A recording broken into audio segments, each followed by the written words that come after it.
Hampir salah paham, perhatikan dengan teliti video viral TikTok ini. Sebuah video yang mendadak menjadi viral di aplikasi TikTok. Semua penonton rata-rata mengatakan hal yang sama, di mana dalam unggahan video yang diposting oleh akun dengan nama @intan_nabila pada Kamis 26 Mei 2022.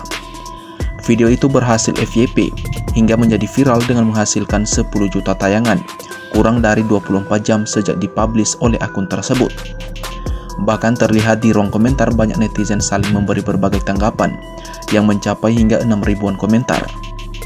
Dalam tayangannya, video itu menampilkan seorang wanita berpakaian hitam sedang tiduran sambil memegang HP untuk merekam video.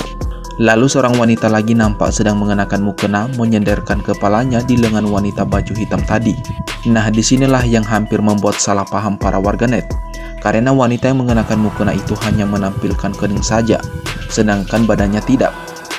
Akhirnya video itu pun menjadi rame.